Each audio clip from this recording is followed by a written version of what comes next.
कश्मीर के पहलगांव में एक बड़ा आतंकवादी हमला होता है, जहां कानपुर शहर के शुभम द्विवेदी और उनकी धर्मपत्नी असन्या द्विवेदी के सामने शुभम द्विवेदी को मार दिया जाता है। इतना ही नहीं, लगभग सूत्र ये कहते हैं कि 26 से 30 लोगों को बुरी तरीके से गोली से मारा जाता है। बहुत बड़ा सवाल उठता है ये सुरक्षा एजेंसियों पर, भारत सरकार पर, गृह मंत्रालय पर, कि जहां भारत सरकार ये कहती है कि कश्मीर में सब अमन है, सब अमन की चैन की नींद ले रहे हैं, और कहीं हद तक ये सही भी था।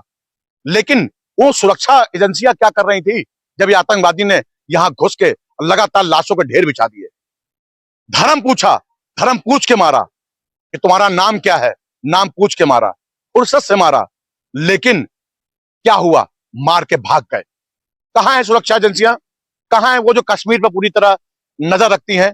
और आज मैं शुभम द्विवेदी जिस फ्लैट में रहते थे, ये श्यामनगर का फ्लैट देखिए आप, ड्रीम लैंड अपार्टमेंट, ये श्यामनगर में इसी फ्लैट में शुभम द्विवेदी रहते थे, जो कि अपनी धर्मपत्नी असन्या द्विवेदी के साथ पहलगांव कश्मीर घूमने गए थे।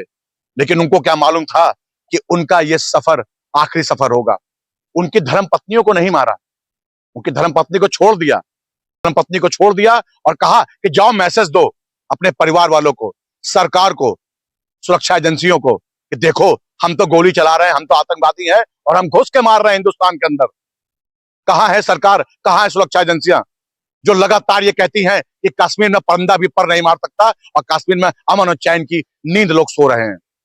कहां है सुरक्षा एजेंसियां? और उन पर यह बहुत बड़ा सवाल उठता है। आज पूरा घर दुखी है, पूरा घर रो रहा है। आप ये देख सकते हैं, यही वो फ्लैट है, यही वो फ्लैट है। मैं इस वक्त चकेरी के श्यामनगर में खड़ा हूं।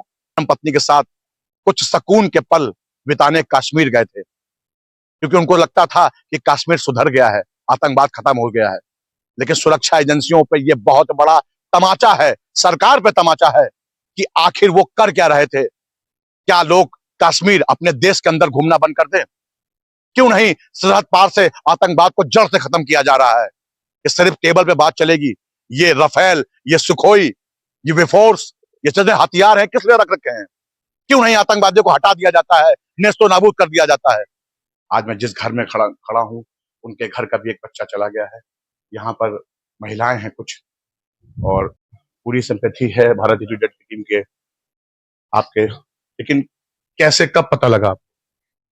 दोपहर में फोन आया था भैया, उसी से पता चला। हम लोगों को लगा शायद घायल होगा, शायद कुछ उम्मीद बचे, पर पता चला कि नहीं रहा हमारा बच्चा। किस तरीके की, मतलब किस तरीके का आपको किसने फोन किया वहां से जब फोन आया? हस्बैंड को जिसने भी फोन किया हो, तो फिर उन्होंने भैया को फोन बुलाया। तो हम तो इस हालत में थे नहीं कि अभी तक हमने किसी से बातचीत वगैरह नहीं की है। क्या बताया? कि वहां पर ऊपर गोलीबारी चली है और बच्चे को गोली लगी। हम लोगों को लगा शायद घायल होगा, अस्पताल वगैरह में भर्ती होगा, किसी अस्पताल वगैरह में मिल जाएगा, पर अभी तक सब लोग। पे भी एक बड़ा सवाल उठता है कि क्या कर रही थी सुरक्षा एजेंसी?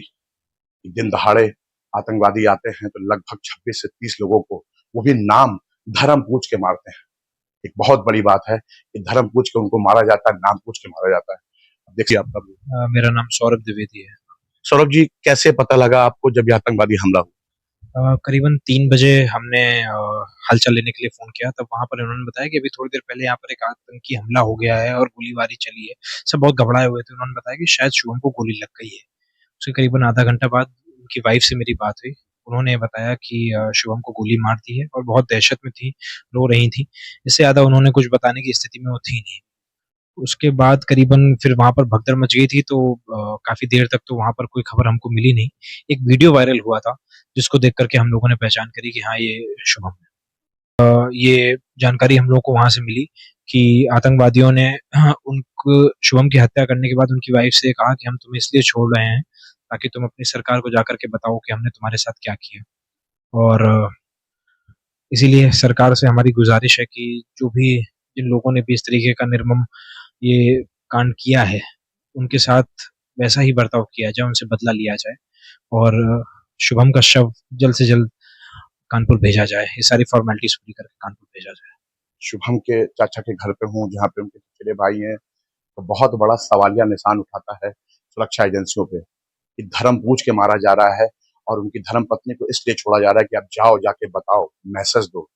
करारा तमाचा है सरकार के ऊपर। और ऐसे आतंकवादियों को अगर जिंदा छोड़ दिया जाएगा तो कहीं ना कहीं सुरक्षा एजेंसियों पे सवाल उठता है। शुभम के घर वाले यहाँ पे बोल रहे हैं कि जल्द से जल्द उनकी डेड बॉडी यहाँ पे लाई जाए।